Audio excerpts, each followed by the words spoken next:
Well, good evening and welcome to another episode of Love Not Fear.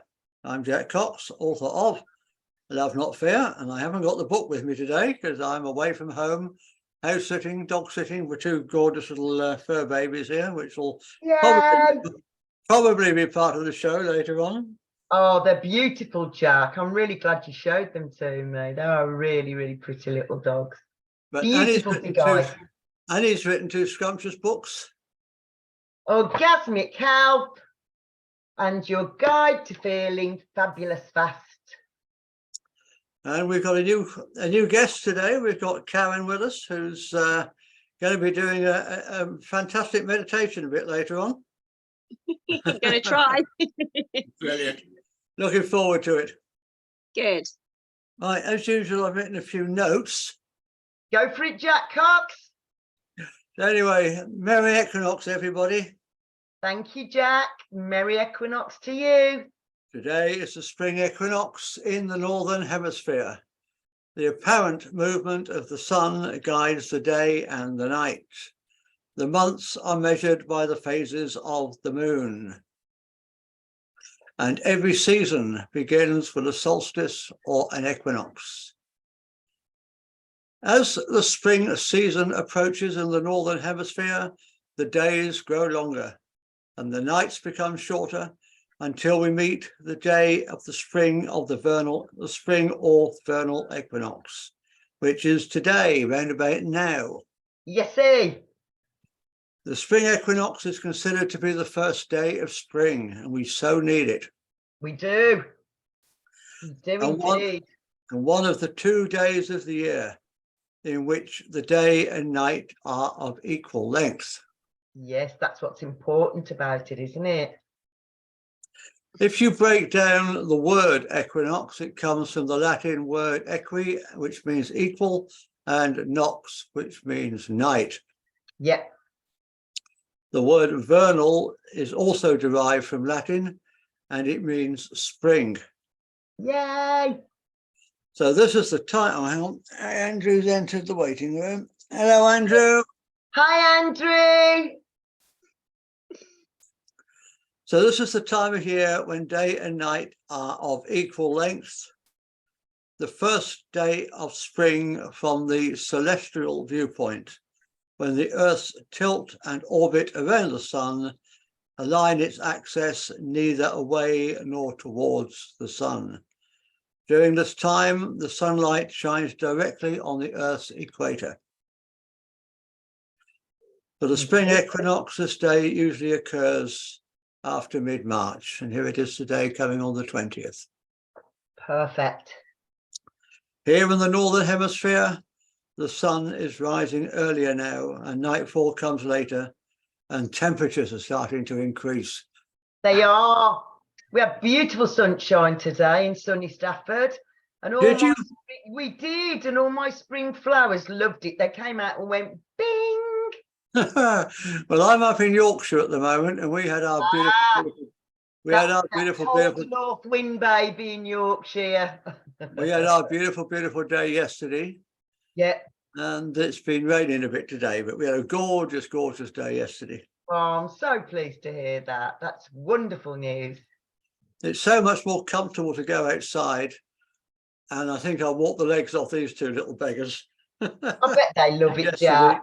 I bet they love being walked by you, I'm sure, being out. I'll send you the photo. One of them's lying on the sofa going, oh, how sweet. I'll send you the link across for Nick Mulvey as well. I think you'd really like his music. Lovely, yeah. Life is beginning to reawaken. Yay. From a stargazer's point of view, me, the star patterns and celestial objects begin to shift as well. Yeah, the Milky Way is no longer visible in the night sky during the spring months, and this allows us to see much deeper into the universe with a telescope. The wheel of the year continues to turn, and the changing seasons have been celebrated since ancient times. Our rich British culture has been influenced by many invasions. Even the Celts are not indigenous to the British Isles. Yeah. That's what comes of living on an island.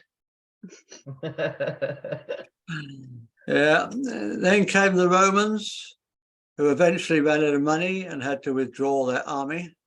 Yeah. Although they left their priests behind to maintain Roman control. Now it's changed then, darling, has it? No, nothing's changed. Then the Anglo-Saxons arrived, Yep. bringing much of their Germanic culture.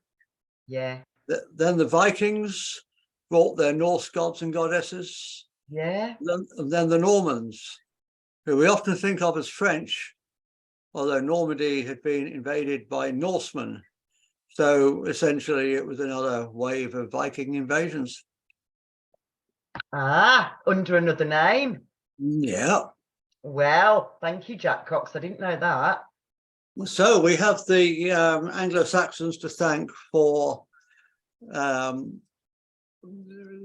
for the spring equinox, we've always celebrated that. Yeah, yeah, But yeah. for the festival in honor of Esortre, also known as Ostara in Old Saxon. It needs to be mentioned, however, that much of our knowledge comes from the Venerable Bede, who was a Christian I'm not monk. sure about him. He was a Christian monk. Mm. So he had an agenda. Oh, that's what I was trying to explain, but not very subtly, clearly. And he certainly had no interest in keeping our old pagan traditions alive. No. We can't have that Celtic traditions remaining, can we? What a pity. Now, in Anglo-Saxon times, Eostre's festival was in April.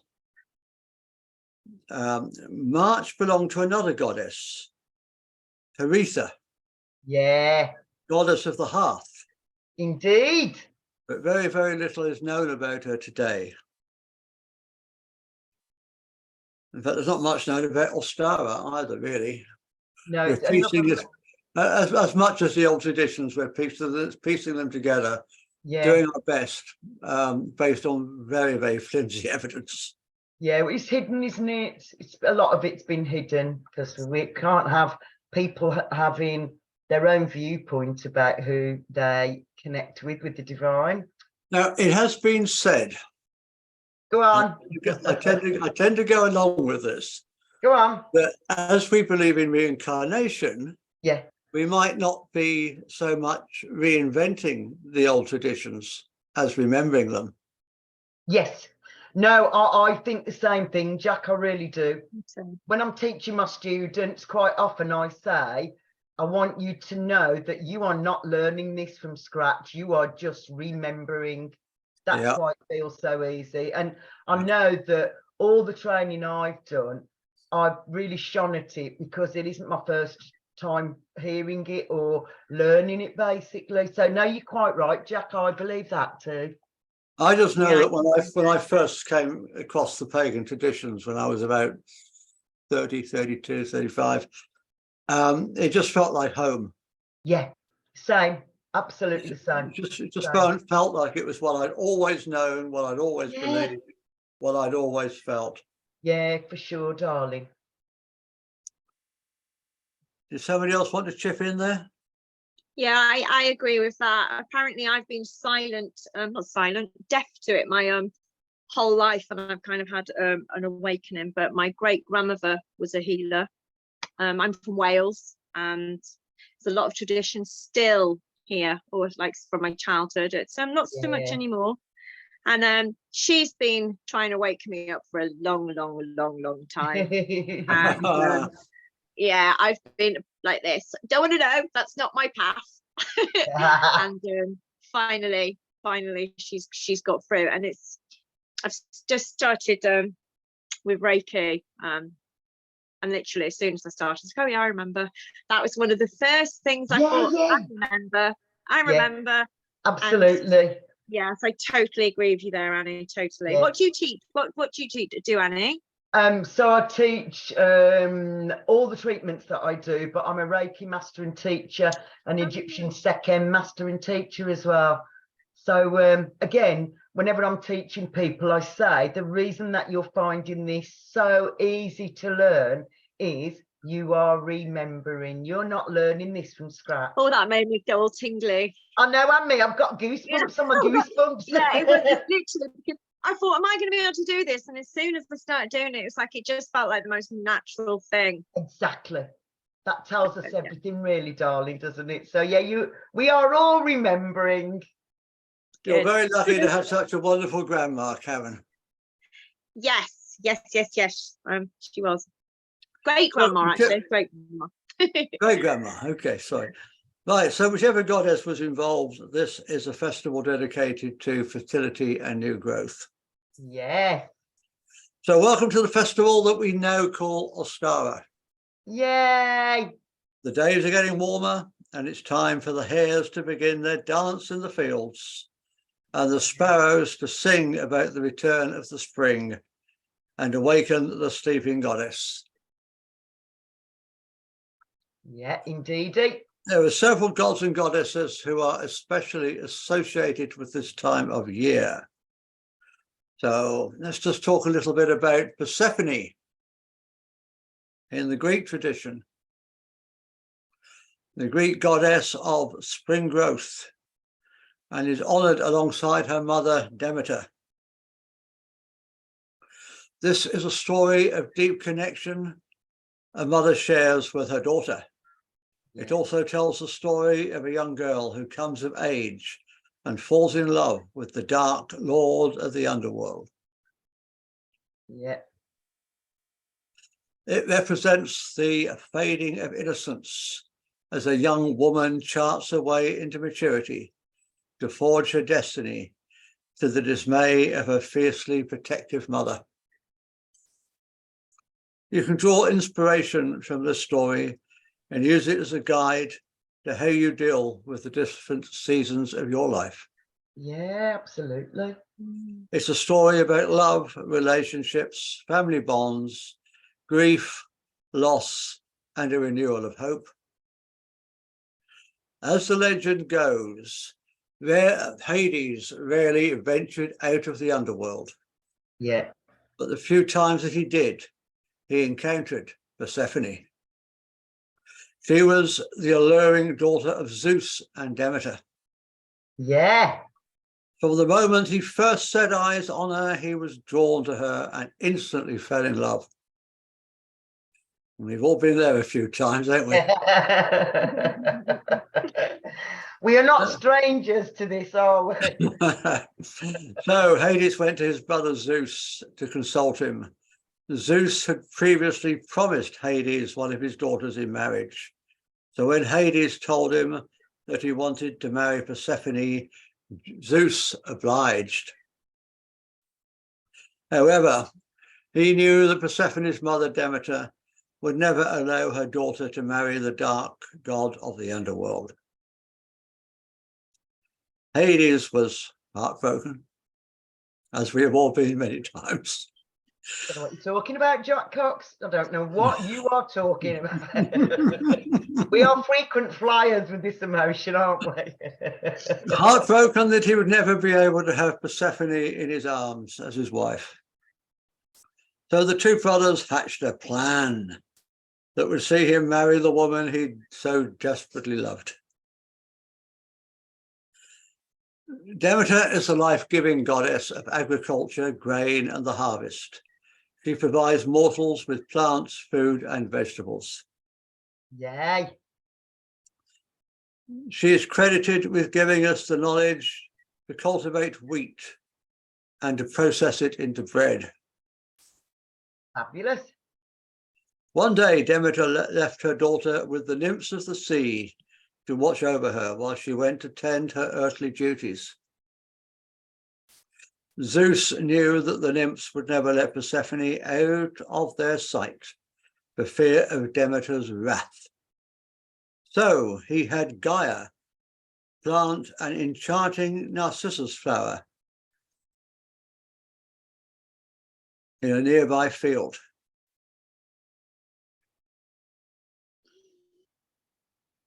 As Persephone wandered away from her mother and into the garden, she saw the flower and was immediately drawn to its beauty. Yay. No sooner had she stooped to pick it than the ground beneath her feet began to quake, and a gaping crack soon appeared. As the crack widened, Hades and his chariot of black horses emerged from it and began charging towards Persephone. Yeah. Before she could even muster a scream, Hades grabbed Persephone and took her down with him to the underworld. Yeah. The nymph named Scion witnessed the abduction and tried to rescue Persephone, but there was nothing she could do. She was no match for Hades. Scion was so distraught over her friend's abduction that she cried until she melted into a pool of her own tears, forming the river Scion. Oh, that makes sense. Bit of a mess, lass. But turning into a river, that sounds pretty good. Yeah, absolutely, yeah. It's a good story anyway. It is a good story. I love a good story. Now, when Demeter returned, she couldn't find her daughter anywhere. So she asked the nymphs about it, but they had no answer. Oh. Demeter was furious that they didn't protect her daughter like they had promised to do. Her wrath rained down on the nymphs, and she cursed them with plumed bodies, scaly feet, and wings. The nymphs would no longer be called nymphs of the sea. They would henceforth be known as the sirens. Oh. We've talked about those when we talked about the Fae, didn't we?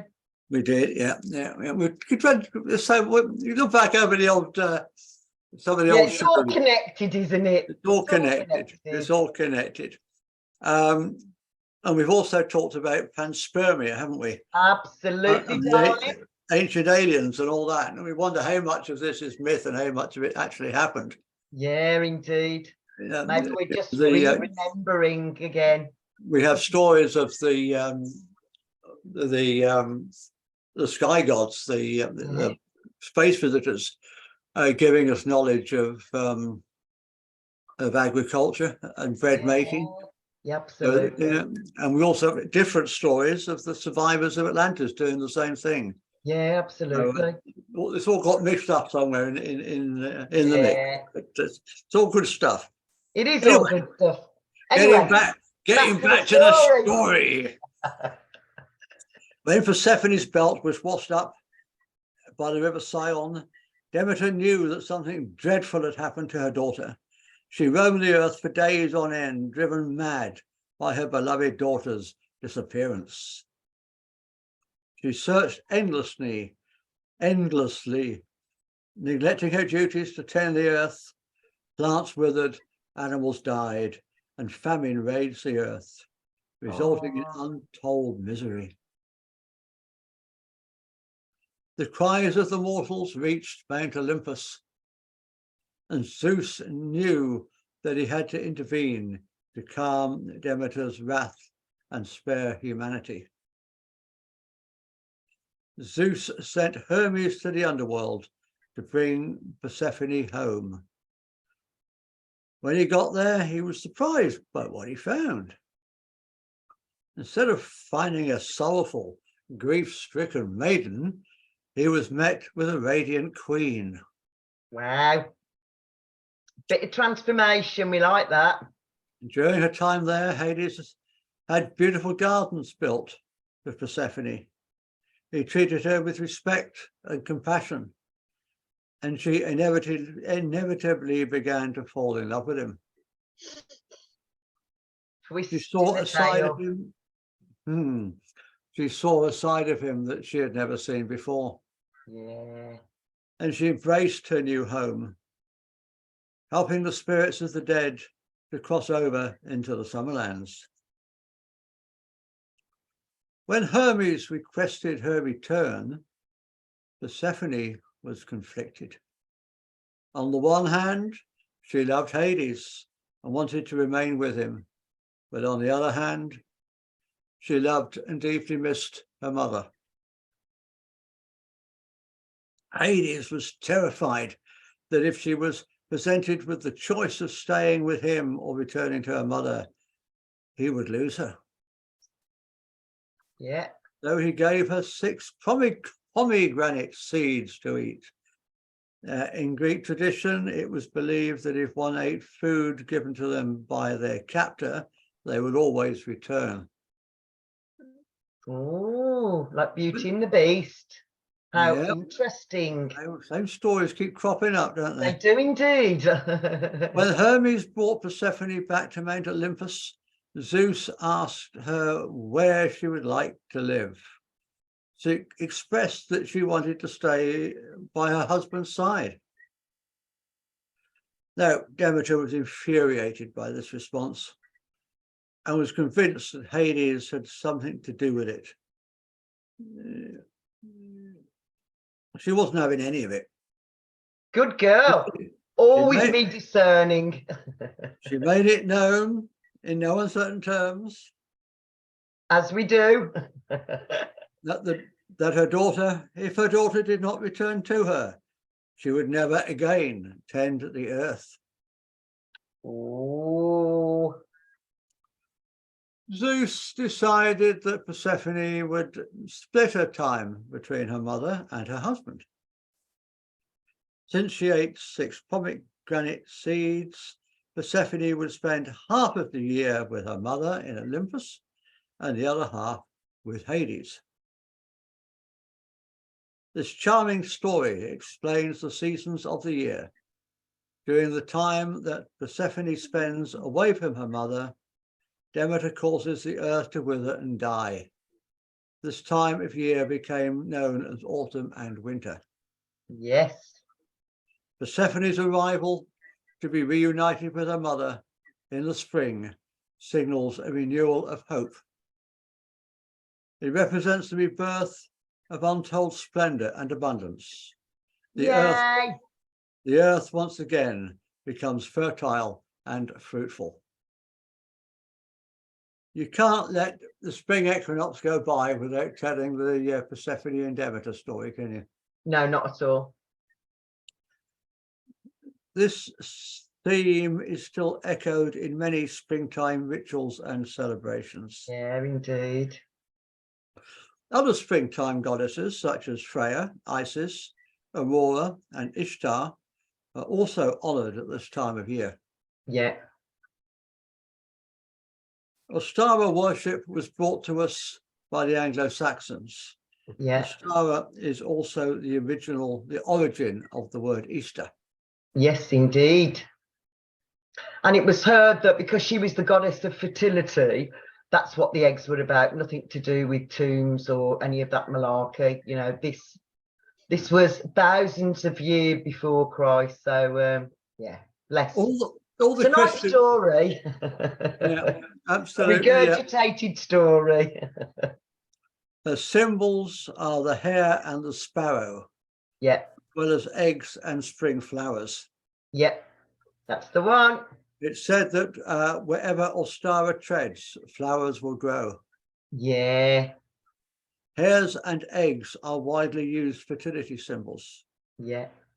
The spring hares and sparrows are tasked with awakening the goddess from Yes. her slumber.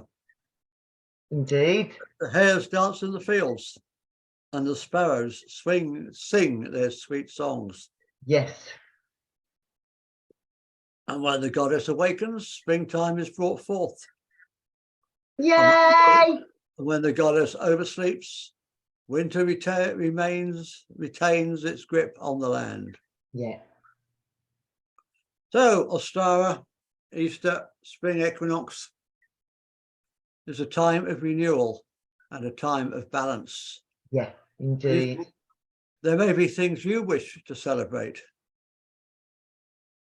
Hares, or in more modern times, rabbits, Yeah. and painted eggs are the popular and more recent, and in more recent times, the chocolate eggs as well, of course. Yeah, for Easter. Yeah. Painted eggs are actually a Slavic pagan tradition. Yeah, I love painted eggs. They're just so beautiful. Yeah. Right, hot crust buns. That's another interesting one. Another Easter Ostara theme. Yeah. The cross on the buns is often assumed to be of Christian origin, but these buns have been around much longer than Christianity. Absolutely. This is an equal armed cross, not a Christian cross. Yeah. It represents the 4 seasons. Yeah. I've always known that since I was a little girl, because my grandparents knew it. And so I was taught at school that it was the crucifix, and they were like, no, it's not. It's the 4 seasons. It's literally quartered into the 4 seasons, basically.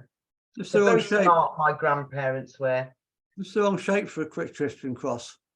Yeah, exactly. Exactly. Indeed, Christians didn't usurp this festival until the 8th century CE. Interesting. So, however you wish to mark the changing season, have fun. This is a joyous time. Absolutely, Jack. Right, well, that's my notes. What have you got for us, Annie? Well, I thought we'd sing our usual song. Do you want to do the intro? No, you can. Da da da da da da da da da da da da da. All you need is love. Love is all you need. All you need is love. La la la la la. All you need is love. Love. Love is all you need. Yeah. And Andrew's holding up his book, which won't record unless he speaks. Come on, Andrew, unmute yourself and show your book. This is the book called Love. It came out on the 14th of February. Yay! And I was singing your theme tune. And Love Not the advert that the Beatles wrote before the book. They're going to send you the bill nevertheless. Oh, I know they will. Not that they haven't got enough money as it is. Yeah. So yeah, there's loads of love poems and different types of love spoken about in the book, and there's essays and quotations. I recommend it. It's a beautiful book. Right, Andrew, before we go on to Annie's material, you've got a poem for us. Well, I'm in another Zoom group, and it's I Love Writing. I think Annie's in it as well. I don't know, maybe Jack's in it as well. And there was a request for us to write a poem about the spring equinox. So this is what I wrote a couple of days ago. Oh, wondrous, lonely, fragile sphere, marching on you go. Length of daylight now 12 hours, given by the mother we all know. Our life's dance revolves around you, as light's fantastic trip you take. Our year, a quarter already over, as our trip around the sun we make. For the Northern Hemisphere travellers, it is for us the spring, but autumn greets our southern friends as birds take to the wing. As Mother's Day some celebrate, we all, blessed by Mother Earth, home she is to 8 billion souls at this time who have come to birth. O wondrous, lonely, fragile sphere, we give our love to you. Thanks for all your gracious gifts. We give respect to where it's due. For you are the one who brings new beginnings and new life. Holly, Ostara, Purim, Easter, hope. Festival of colours, eggs, and the king's new wife. Thank you, Andrew. That was awesome. Absolutely. Yeah. Really beautiful. Yeah, thanks for that, Andrew. That was lovely. Right, Jack, I'll need to have a quick scan of my notes because I don't want to duplicate everything you've just said. You can tell this is a professional show, can't you? Yeah. No, we just don't plan things. We like to just go with the flow. So I don't think you mentioned this, but stop me if you did. So on the March equinox, the Northern Hemisphere and Southern Hemisphere receive roughly equal amounts of sunlight. Neither hemisphere is tilted more towards or away from the sun than the other. Here's an interesting fact. Equinoxes are the only times each year that the sun rises due east and sets due west for all of us on Earth. While the sun passes overhead, the tilt of the Earth is 0 relative to the sun, which means that the Earth axis neither points toward nor away from the sun. Yippee! Astronomically speaking, the first day of spring in many culture is marked by the spring equinox, which falls on the 20th or 21st every year. The equinox happens at the same moment worldwide, although our clock times reflect a different time zone. And as mentioned before, this day only signals spring's beginning in the Northern Hemisphere. It announces fall's arrival in the Southern Hemisphere. Interestingly, due to time zone differences, there is not a March the 21st equinox in mainland USA during the entire 21st century. The USA will not see a March the 21st equinox again until 2101. What do you think of that, Jack? So why is that? Precession of the equinoxes? Yeah. So they just won't have one until 2101. Very interesting. Meteorologically speaking, sorry, I'll do that again. Meteorology speaking. Put your teeth in, Annie. The official first day of spring is March the 1st, and the last is said to be May the 31st. Meteorologists divide the year into quarters, as do many cultures, to make it easier to compare seasonal and monthly statistics from one year to the next. The meteorological sessions are based on annual temperature cycles rather than on the position of the Earth in relation to the sun, and they more closely follow the Gregorian calendar. We've talked about that as well, haven't we? Yep. Using the dates of the astronomical equinoxes and solstices for the season would present for them a statistical problem, as these dates can vary slightly each year. In reality, day and night are not exactly equal on the equinox for two reasons. First, daytime begins the moment any part of the sun appears over the horizon and is not finished until the last part of the sun disappears below the horizon. If the sun were to shrink to a star-like point and we lived in a world without air, the spring and fall equinoxes would truly have equal nights. According to folklore, you can stand a raw egg. I thought you'd like this, Jack. This is quite funny. According to folklore, you can stand a raw egg on its end on the equinox. Is this true? The egg folklore became popular in 1945 following a Life article about this spring practice.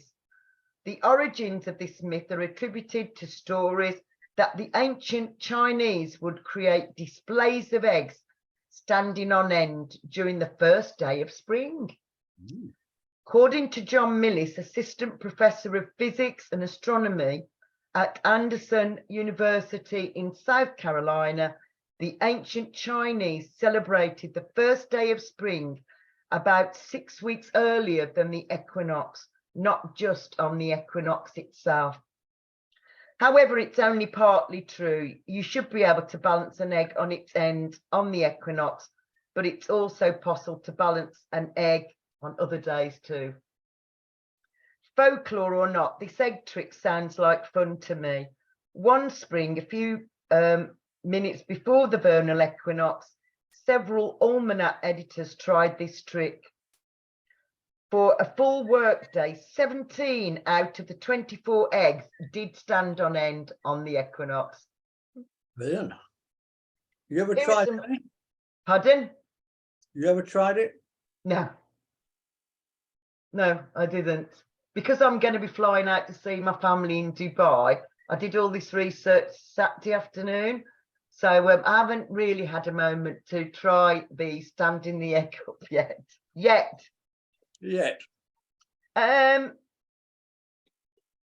Here are some ideas on how to spend the first week of spring, some ideas to celebrate the vernal equinox. Get outside and look around. Are the worms and grubs reappearing? The March full moon is called the worm moon for this very reason. Watch the arc of the sun across the sky as it shifts towards the north. Birds are migrating northward along with the path of the sun.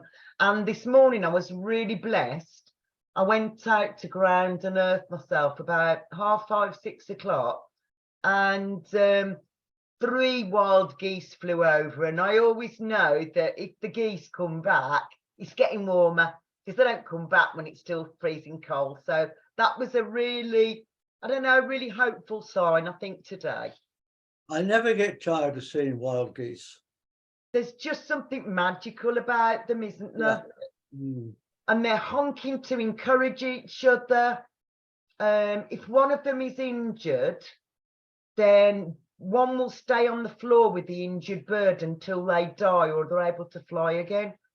You know, that's such a beautiful demonstration of compassion that we all should be doing, really. And they take it in turns being the leader. Yeah. They talk telepathically, and they'll just decide, right, the one at the front needs to be further back now, because, you know, they are going to rotate the leadership. And again, that would be really good for all of us as well, wouldn't it? Absolutely. We ought to learn from that. We ought to learn more from nature. Exactly. I know we've said this lots of times, but we really do. Instead of thinking we're superior, which we're not. Yeah. Really? Really, yeah. Yes, I'm not buying it. You're not buying it. Nature's not buying it. We already know who's in charge. So notice that the days are getting longer. Did you know that the increasing sunlight inspire birds to sing? Cool, hey? Mm-hmm. So today the blackbirds were serenading me. I'm very blessed with that beautiful tree over my bungalow, aren't I? But yeah, they were really going for it this morning. It was just beautiful. It makes your heart sing, Jack, doesn't it? It really does make your heart sing. The day length is the trigger for new growth in vegetation and oh yeah, for sure. Birds and animals. The rut from the deer is brought on by the autumn. Yeah. Day shortening. Day length is the main trigger. Yeah.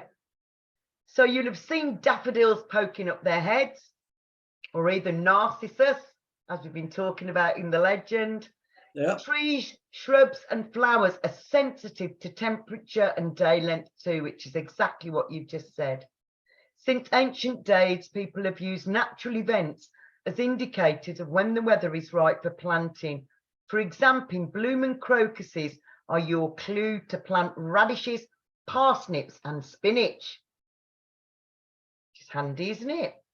Yeah. Can you feel the sun getting stronger? The longer days bring high temperatures. Both we and the animals around us discard our warm clothes and heavy coats at this time, which is why I've got my summer dress on. And he's going to do a strip for us. No, I'm not. I'm just showing you that I do have a summer dress on, because I'm convincing myself it's a lot warmer than it is. But then I've just shown you my weighted blanket over my knees, so it's not completely congruent, is it, really? You're hedging your bet. I look like I'm doing summer. But really, I've got my winter lovely heavy blanket on. Why not go out into your garden? The first day of spring is a traditional day to start planting in the garden, which is what I was doing today. There's nothing more restorative. Are you craving fresh foods after a long winter? A spring tonic using the early greens of spring may be just the thing that you need. Perhaps find some new spring recipes using what's fresh and seasonal now. Scientific explanations aside, our ancestors were more connected to the sun than we are today. They observed its path across the sky, and they tracked how the sunrise, sunset, and day length changed, using the sun and moon as a clock and calendar. There are many ancient sites that mark the equinoxes and solstices. We've talked about this as well, haven't we, Jack? We have, yeah. One of the most famous ancient spring equinox celebrations took place at Chichen Itza in Mexico. The Mayans just superb, weren't they? They built a huge pyramid around the year AD 1000. Even today, the way the sun's light falls on it signals the beginning of the seasons. On the spring equinox, it looks like a huge snake is slithering down the steps. The Mayans still call this today the return of the sun serpent. Sounds really lovely, doesn't it? They knew a thing or two. They sure did, darling.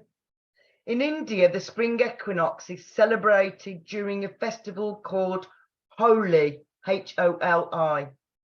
The festival celebrates various important Hindu legends signifying the triumph of good over evil, and one of the most popular being the legend of Krishna and Radha. In this legend, which again is very similar to what else we may know, Krishna is poisoned in his infancy by the evil Putana, tinting his skin bright blue. After falling in love with Radha in his adulthood, he was certain she would not love him because of the appearance of his blue skin. Once confessing his love for her, he proposed a game where she could paint him whatever colour she liked. Along with the significance of mending relationships, the link between the colourful paints of Holi and this legend is apparent. And again, you know, there's lots of songs about showing your true colours as well, isn't there? Yeah. And we know the colour of our skin's really not a big thing at all, is it? The celebration as a whole lasts for 2 days and brings a tremendous spirit of joy across the country. The festival starts with the lighting of massive bonfires the night before the spring equinox, which the public are encouraged to dance and sing around. The tradition stems from another important legend of Prahlad and Hiranyishu, where the trickster Holika dies in the bonfire while trying to kill King Hiranyusha's innocent son Prahlad. The following day, starting early morning, brightly coloured powdered paints are joyfully thrown on each other, friends and strangers alike, along with colour-filled water balloons. The day is filled with fun, laughter and dancing. The festival makes it onto many bucket lists and is now celebrated in countries around the world, including cities in the UK, Australia, Mauritius, Germany and the US. I like that idea of throwing painted it on. It just sounds really silly and fun, doesn't it? Sounds brilliant. The Persian... That's what we need. We're too serious these days. Yeah, we need a bit of laughter medicine. We know the importance of laughter medicine, Jack Cox, don't we? For sure. We have been known to collapse into hysterical laughter on this show. For we have indeed. No reason. Yeah, we like to corpse each other, I think it's called, isn't it? So, the Persian Nowruz in Persian culture. The spring equinox falls directly on the Persian New Year called Nowruz. It is a beloved, exciting time with celebrations and rituals centered around a fresh start, new beginnings, with wishes for prosperity and leaving behind remnants of the past. The Nowruz rituals begin around 3 weeks before the actual equinox, starting with a thorough clearing of one's home. Excuse me. So we've done space clearing and feng shui, sweetheart, haven't we? Yeah, we did spring cleaning a couple of weeks ago. Yeah, so the Neuros rituals begins around 3 weeks before the equinox, starting with a thorough cleaning of one's home to filter out clutter against belonging and to be surrounded in the new year with a healthy and clean space. During this cleansing period, it is common to see countless Persian rugs hanging outside houses in Iran, ready to have the dust beaten from them. I did tell you how much I enjoy beating the dust out my mat. Yeah. On one of the last few days of the year, specifically the last Wednesday evening of the year, a celebratory tradition called Chahazimwus, which means Red Wednesday, occurs.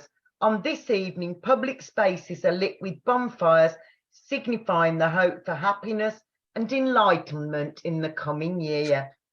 Everyone joins the fun as they jump over fires, sing traditional songs, and exclaim the praise, "Give me your beautiful red colour and take back my sickly pallor." So it's honouring the fire and the fire sprites. The colour red signifies health, beauty, and joy, while pale yellow, in their culture, refers to negativity, sickness, pain, and sorrow. Kids also roam the streets as they bang loudly on pots and pans, asking for sweets or money. During the weeks leading up to the big celebration, families collect what is called a haft scene, meaning 7 S's, which are a collection of items and foods. I really like this. I think this sounds cool. 7 items that represent positive wishes, including freshness, fertility, radiance, and abundance for the new year. Some families also add their own rendition of this into the collection. The 7 most important items include sabse, a sprout of grass which symbolises renewal. Oh, your fur babies are in, Jack. They want to be on the telly. Come on, get them on the telly. Come on, baby. Show us your big, beautiful eyes. Come on then. This is Teddy. Say hello. He even looks like a teddy, doesn't he? He's so cute. So cute, darling. And is the other one there? Molly. Come on, Molly. Come on, Molly.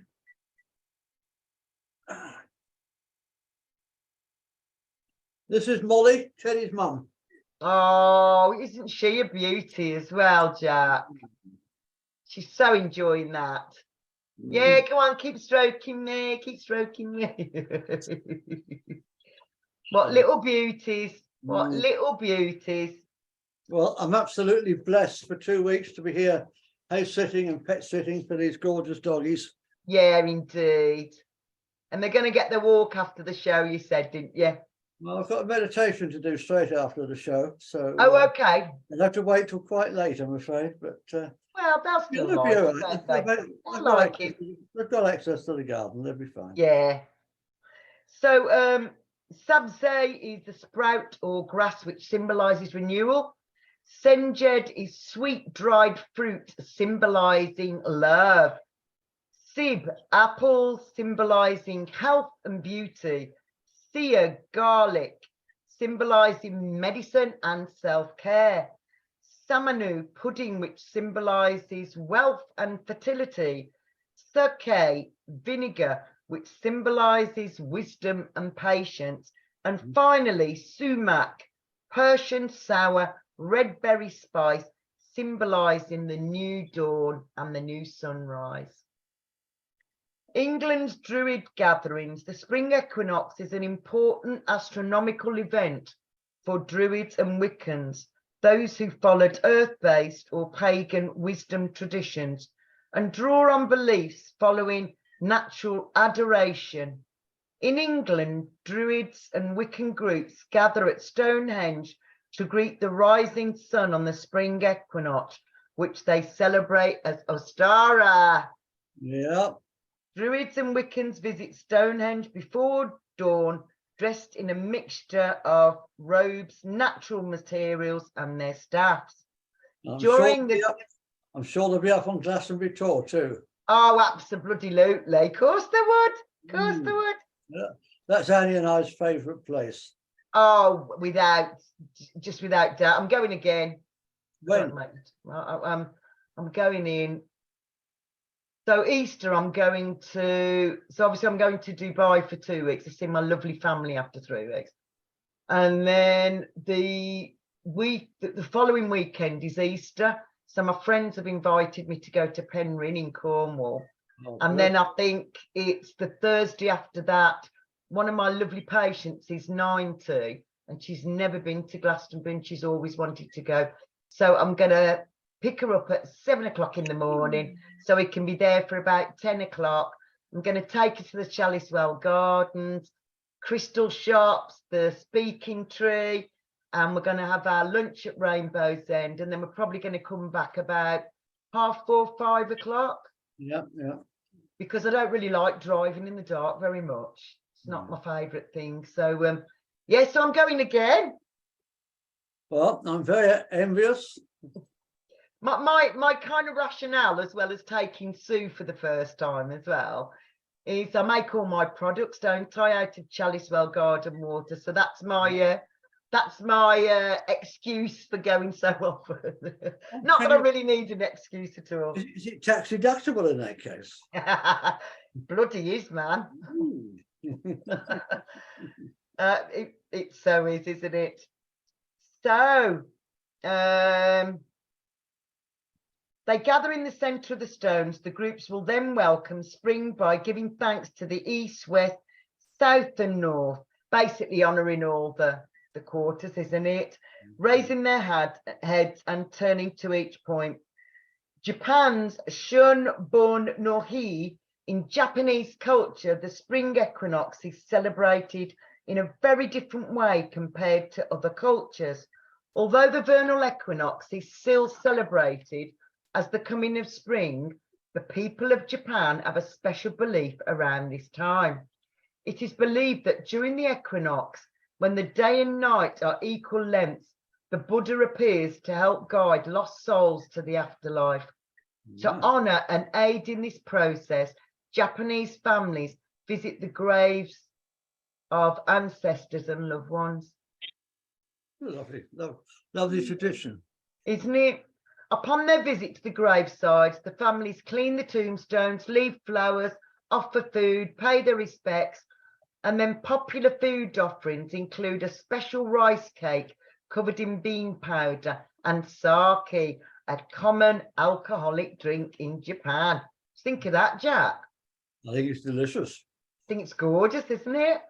As the sun slowly begins to rise on the east side of the stones, the pagans and druids stand to quietly watch the rising sun and embrace the new bright light of spring.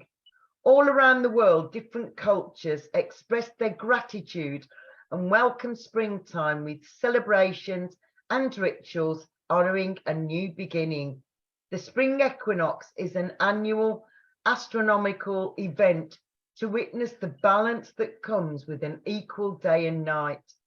Each culture that celebrates this special day does so in its own unique and honourable way. Let us say goodbye to old patterns, clutter and dust, and make way for fresh, vibrant new beginnings. I'll have a pint of that. Me too, darling. I think that would be awesome. Sounds good, doesn't it? Absolutely brilliant. Well, thank you for researching all that, Annie. Same for you. Anybody... I was glad that we'd got, it was just nice to be reminded of the stories as well. Anyone got anything else to add before we close? I found something about Purim. I don't know if you'd like to hear about that. Yes, please. So it says here, Purim is a Jewish holiday and it's celebrated on the 14th day of the Jewish month of Adar. The religious months in Judaism are not based on the Gregorian calendar, so the dates of religious holidays vary from year to year. The story behind Purim takes place in the Persian Empire in the 4th century. That's before Christ, I think. During this time, the ruler of the empire was King Ahasuerus, and his wife was Queen Vashti. However, one day the queen disobeyed the king's orders, so he decided to get a new wife. The king created a beauty pageant to find a new wife and queen. Esther, a Jewish girl, entered the contest, and the king chose her to be the new queen. During and after the pageant, Esther never revealed her Jewish heritage. At the same time, a man named Haman was appointed prime minister. Haman was anti-Semitic, meaning that he was hostile or prejudiced against Jewish people. The leader of the Jews at the time was a man named Mordecai, and he was also Esther's cousin. The king ordered everyone to bow to Haman, but Mordecai refused. Haman was upset at this and convinced the king to issue an order to kill all of the Jews on the 13th day of the month of Adar. The execution date was chosen by lottery. This is why the day is named Purim, as the word means lots in Hebrew. When Mordecai learned about this, he sent instructions to Esther through her servant. He asked her to beg the king for mercy on behalf of the Jewish people. This was not an easy ask, as it had been a month since the king summoned Esther. Appearing before the king without a summons was punishable by death. Esther decided to fast before taking action, and she asked that all Jews do the same. After fasting for 3 days, Esther put on her nicest clothes and went to see the king. She tells him that she would like to have a feast with the king and Haman. At the feast, the king asks Esther what she wants. She said that she wants him to spare her life and the life of her people. The king, who is still unaware she is Jewish, asks who would threaten his queen. Esther replies that Haman is to blame. The king then orders Haman's death and makes Mordecai prime minister. He also gives Esther the power to overturn Haman's orders. Esther then issued a decree giving all Jews in every city the right to assemble and protect themselves against anyone who may want to harm them. So on the 13th day of Adar, the Jews defended themselves against their attackers, destroying them. The next day, the 14th day of Adar, they rested and celebrated their victory. Purim is considered one of the most joyous and fun Jewish celebrations. Jews are required to go to their synagogue on that day or the following day to hear the book of Esther read aloud.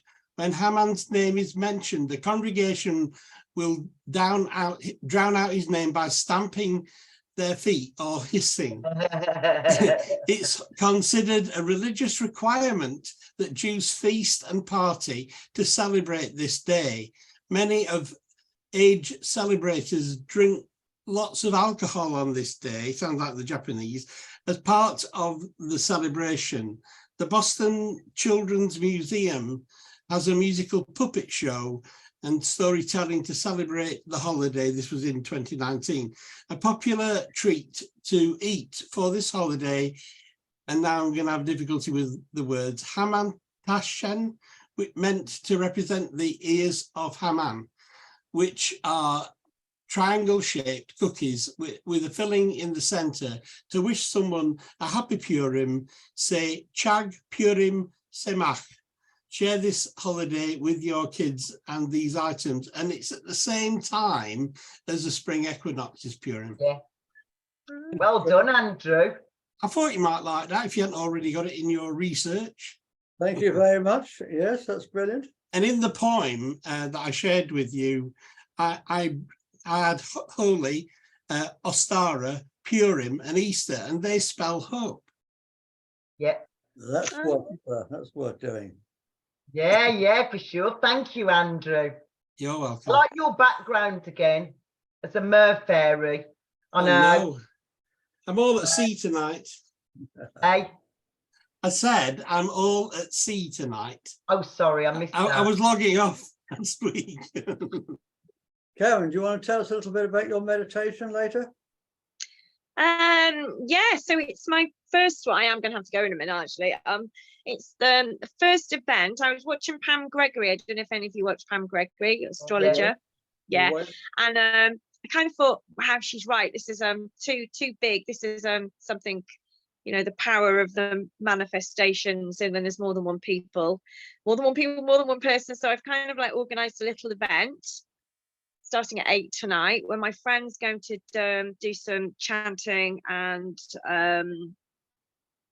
then I'm going to do a little visualization, hopefully some manifestations with people. It's kind of what I do anyway on my own, which I'd be doing tonight anyway. So I just thought, let's try and harness Share the power. love. Share the love, baby. Exactly. Because most people that will go on it probably do something similar, but it might, you know, be a gateway for someone else that hasn't ever done this before. And you know, who knows? I was just called to do it. I've never done it before. A bit nervous actually. Oh, you'll be great. You'll be fantastic. You will. I'm really looking forward to it, Karen. Oh, thank you. I want to be there, Karen, because my friend's coming in about 10 minutes, and we're going to do a spot before I go to sunny Dubai. That's fine. I'm going to be planning on doing some more. There's a big eclipse coming soon, so I think I'll try and do something a bit more organized for that one, because this is kind of just like, well, should we do it? Whoever turns up, turns up. I've got nothing ready really. Well, I have in my head. Yeah. But sometimes those spontaneous events go really well just for that reason, I think. So I hope so.